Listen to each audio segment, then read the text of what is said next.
आज हम आपको सर्किल के बारे में बताने जा रहे हैं। सर्किल क्या होता है? सर्किल एक पॉइंट है और उससे इक्वल डिस्टेंस पे रह करके अगर दूसरा एक पॉइंट चले तो उसके चारों तरफ जब घूम करके आता है तो इस तरीके से जो डायग्राम बनता है इसको सर्किल कहते हैं। सर्किल में ये सेंटर होता है, ये सरकमफ्रेंस होता है और ये जो डिस्टेंस होती है इसको रेडियस कहते हैं। और इस रेडियस को अगर बैक साइड में सरकमफ्रेंस तक फिर बढ़ा दिया जाए तो इसको डायमीटर कहते हैं। तो डायमीटर रेडियस का डबल होता है। डायमीटर जो होता है वो रेडियस जितनी होती है उसका ये डबल होता है। यूं कह सकता है कि डायमीटर की रेडियस जो है वो आधी होती है। ये सब जानकारियां रहनी चाहिए, तब आगे चल करके हम इसके बारे में डिटेल से जान सकेंगे। सेंटर को अगर दो जगह से सरकमफ्रेंस को ऐसे मिला दिया जाए तो ये जो पार्ट बनता है ये सेक्टर कहलाता है। सेक्टर। अब देखिए इस पूरे सर्किल को ये पार्ट दो हिस्सों में बांट रहा है, एक एक छोटा सा और ये एक खुला वाला। तो ये जो छोटा वाला पार्ट है इसको माइनर सेक्टर कहते हैं और जो बड़ा वाला पार्ट है इसको हम मेजर सेक्टर कहते हैं। लेकिन अगर यही चीज कार्ड, ये कार्ड क्या होता है? कार्ड अगर हम सेंटर से ना जा करके कहीं और दूसरी जगह से दो सर्कल पॉइंटों को मिला दें, सरकमफ्रेंस के 2 पॉइंट्स को, ये है, यहां से इसको हम मिला देते हैं तो ये कार्ड कहलाती है। ये कार्ड भी सर्किल को दो इक्वल पार्ट में डिवाइड करता है, एक छोटा वाला पार्ट और एक बड़ा। इसको कहते हैं सेगमेंट। ये सेगमेंट है, ये माइनर सेगमेंट है और ऊपर वाला मेजर सब सेगमेंट। इस तरीके से दो पार्ट में ये कार्ड जो है उसको डिवाइड कर देती है। अब आर्क, एक वर्ड अक्सर आता है कि हम आर्क लगा दें, तो आर्क क्या है? किसी भी सेंटर से अगर हम रख करके पेंसिल की नोक को ऐसे चला देते हैं तो ये जो पार्ट है ये आर्क कहलाता है। ये सरकमफ्रेंस का कोई पार्ट होता है। सरकमफ्रेंस का कोई पार्ट होता है जो आर्क कहलाता है। और आर्क के द्वारा यहाँ पर एक सेंटर को मिला दिया जाए तो ये एक एंगल बनता है, एंगल ऑफ सेंटर कहलाता है। किसी भी आर्क के द्वारा या कार्ड के द्वारा सेंटर पर जब एंगल बनता है तो एंगल ऑफ सेंटर के नाम से इसको हम जानते हैं। इस तरीके से बहुत सारे वर्ड आएंगे और जैसे जैसे आते जाएंगे उसके डिटेल्स हम बताते रहेंगे। अब आइए इसके बारे में हम और बताते हैं कि ये अगर सर्किल आपको पता है और सर्किल के बारे में कुछ भी कहा जा रहा है तो आप उसको समझें कैसे क्या होता है। जैसे कॉर्ड है, एक सर्किल ये है,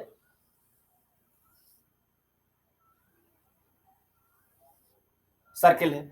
अब ये कार्ड है, कार्ड के मिड पॉइंट को अगर सेंटर से मिला दिया जाए, ये मिड पॉइंट है, ये ए बी है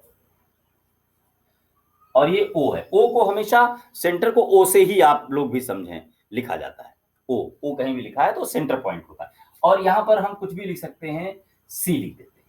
तो यहां पर जब हम मिड पॉइंट पहले से ही फिक्स कर दिए, जो गिवन में क्या हुआ, A C is equal to B C, ये गिवन है। अगर ये चीज कहीं भी गिवन है तो दूसरी चीज अपने आप जान लें कि ये angle is 90 degree, angle C is equal to 90 degree. ये आपको ध्यान देना है कि जब कहीं अगर ये हिस्सा AC is equal to BC है तो ये 90 डिग्री ही होगा, ये बात याद रखनी है। दूसरा पॉइंट, अगर कहीं उल्टा इसका दे दिया जाए, अगर कहीं पर आपको ये मालूम कर दिया जाए O से AB पर एक परपेंडिकुलर डाला गया है, C पॉइंट जाके टकराता है, तो क्या होता है, तो अब दूसरी चीज अगर गिवन में ये आ जाता है एंगल C इज 90 डिग्री, तब आपको ये जान लेना है अपने आप कि AC is equal to BC, ये होता है। तो ये छोटी सी जानकारी है लेकिन होना चाहिए, तब आगे चल करके आपको बड़ा सपोर्ट होगा। इसको प्रूविंग के भी रूल्स हैं लेकिन वो ट्रायंग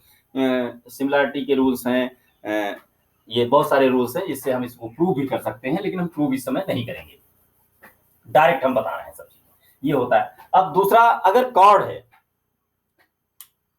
कॉर्ड दो कॉर्ड हैं और अगर वो इक्वल हैं,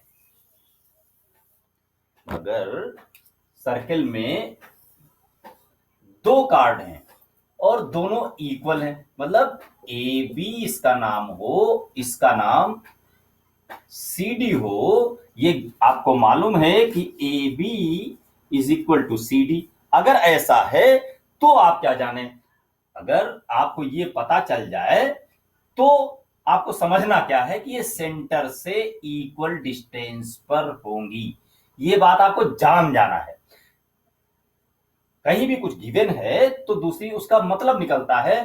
तो एक्स वाई अगर ये दिया हुआ है तो दो ही पॉइंट है, अगर ये चीज दी जाए तो दूसरी चीज क्या होगी, ये हो जाएगा O X is equal to O Y. एक उल्टा कर दीजिए इसका, अगर ये गिवन हो, अगर ये गिवन हो कहीं भी दो कॉर्ड हैं जो इक्वल डिस्टेंस पर हैं, तो आप जान लीजिए कि ये दोनों कार्ड बराबर होंगी। बराबर कार्ड हमेशा सेंटर से बराबर डिस्टेंस पर रहती हैं, इक्वल डिस्टेंस पर रहती हैं। दूसरा, अगर इक्वल डिस्टेंस पर दो कार्ड्स हैं तो वो दोनों इक्वल होंगी, सेम है एक दूसरे का पोजीशन जो भी गिवन हो, और दूसरी चीज आपको अपने आप जान लेनी है। इस तरीके से ये कार्ड के बारे में है।